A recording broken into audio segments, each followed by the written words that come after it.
Hey guys, there is a bit of a dark cutscene in this video, so if it bothers you, I did put a trigger warning before it, so if it bothers you, you can go ahead and skip it, alright? So let's get on into the video.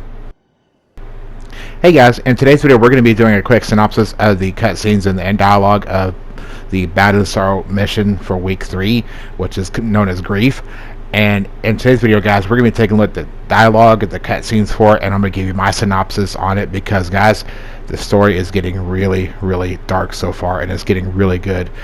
But I am going to say this, so it gets really depressing in this one. So I just want to let you guys know in advance. All right, I did put a warning in the beginning of the video. All right, anyway, guys, this is the first dialogue you get from Eris. Comes opportunity. In studying this memory of outtro, a truer nature of the nightmares is revealed.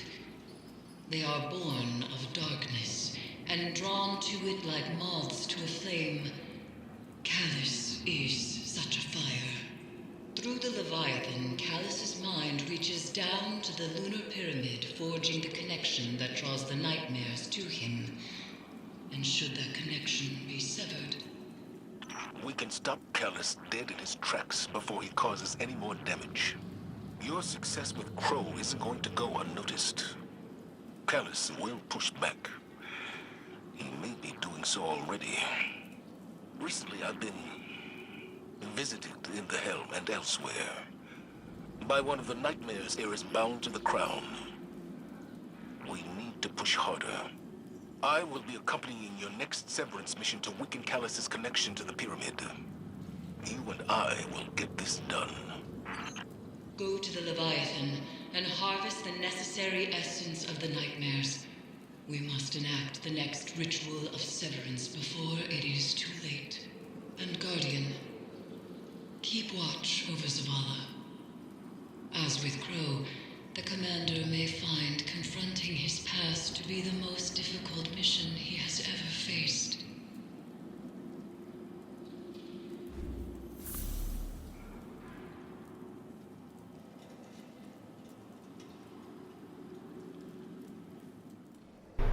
Alright guys, after the fight at the end of the mission and that whole scenario goes completely awry for Commander Zavala, we are instructed to bring him back to the tower, to the courtyard, and then we're also instructed to go check on him because things go horribly awry, and we are introduced to a new character in Zavala's past that we didn't know anything about until just here recently. So I'm gonna let this play out so you guys can get understanding as well.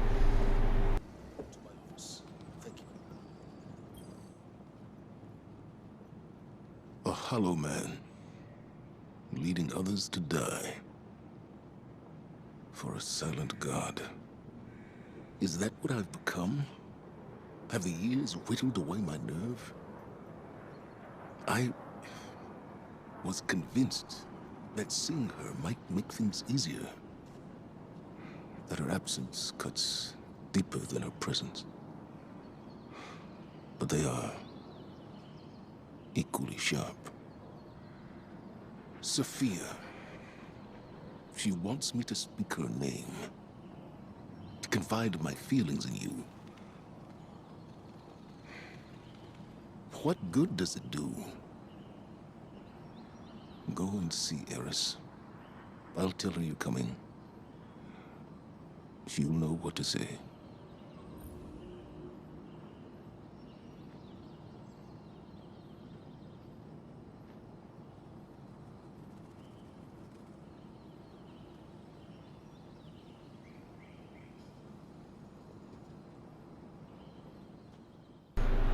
So after we talk to Zavala, he's going to send us to the Helm to speak to Eris more to see if we can get a bit more insight into that particular nightmare and why that nightmare was affecting Zavala the most and why that nightmare was able to overpower him and basically beat him to where he couldn't sever the connection that he had to that particular nightmare.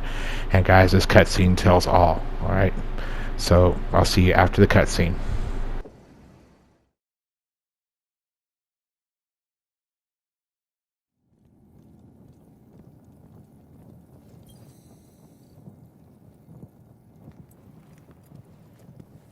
Zavala will not speak to you of his regrets. But I will not let him bear them alone. Here, listen closely. Whispers and confessions as I have heard them. He would tell it differently. But memory clings so loosely to the truth. I will share what I know.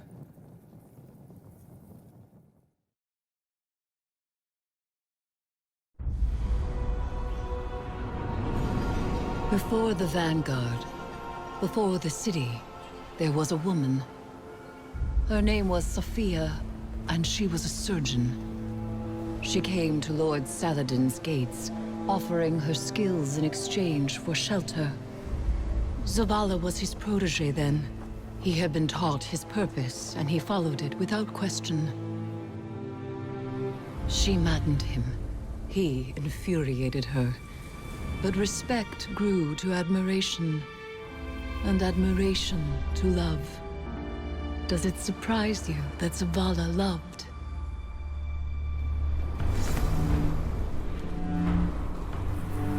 She was meticulous and gentle, strong-willed, stubborn, fearless.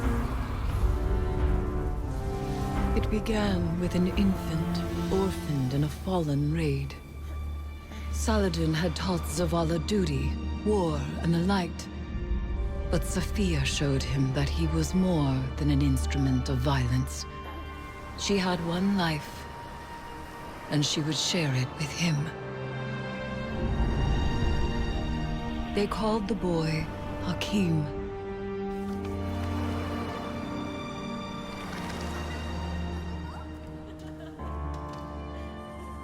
And he called Zavala father.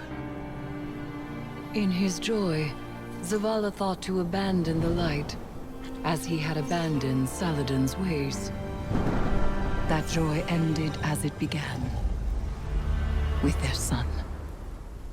When Hakim followed his father into battle, Zavala could not protect him, and Sophia could not save him. Hakim died in his mother's arms.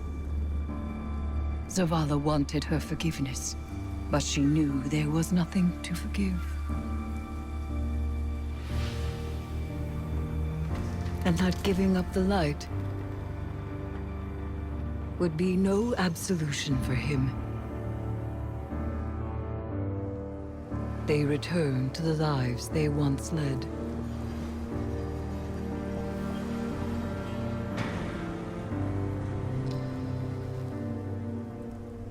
She found love again.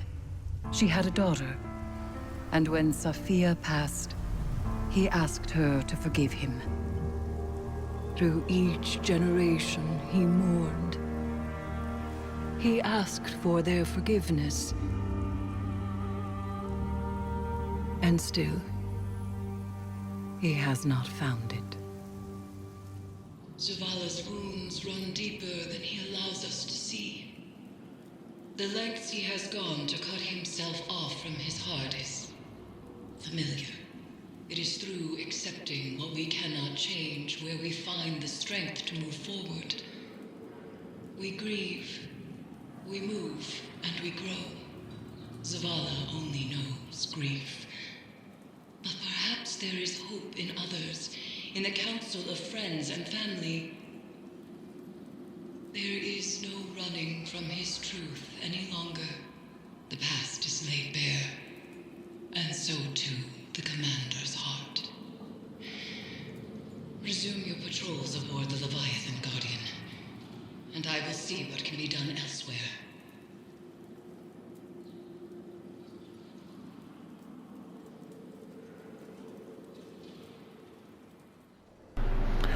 Guys, that honestly was one of the single darkest cutscenes, one of the single most heartbreaking things I've ever seen. I was never really sure about Commander Zavala and why he was the way he was, and now I fully understand why. God, that weighing on someone has to be just unbearable to deal with at times. I mean, I'm speechless. That's wow.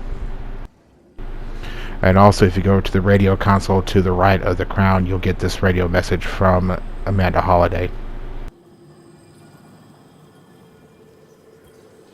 Hey, Commander. How you holding up? I've been better. Sounds like you have too. Yeah. Pretty tore up inside. Any little thing sets me off. Might have said some hurtful stuff to somebody who didn't deserve it. We've all been at our worst. When we're hurt, when we're afraid, we all fall apart.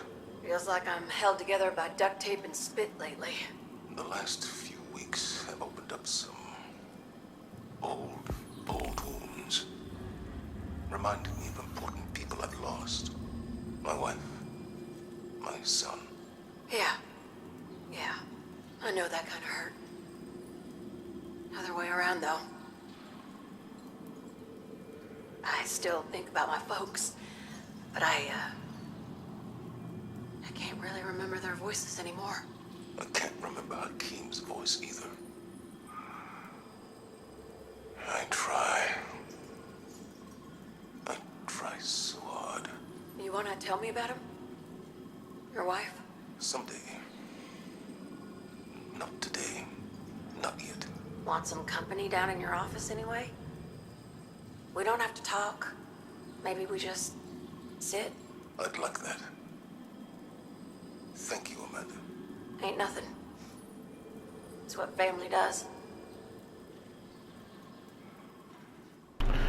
So guys, this week itself was, wow. That really weighed a lot, especially, I'm sorry guys, that really hit home, really hit hard. I mean, holy shit, that's all I can say. That explains so much of why Zavala is the way he is, you know. And honestly, I've never really saw it like that, you know. I never really questioned if he had a family or not, but that really explains a lot now. So anyway, guys, y'all take care. Y'all stay safe out there. God bless you guys. And y'all have a wonderful, wonderful day. And I will see you in the next video. Y'all have a good one. Like and click those 2 links. And subscribe.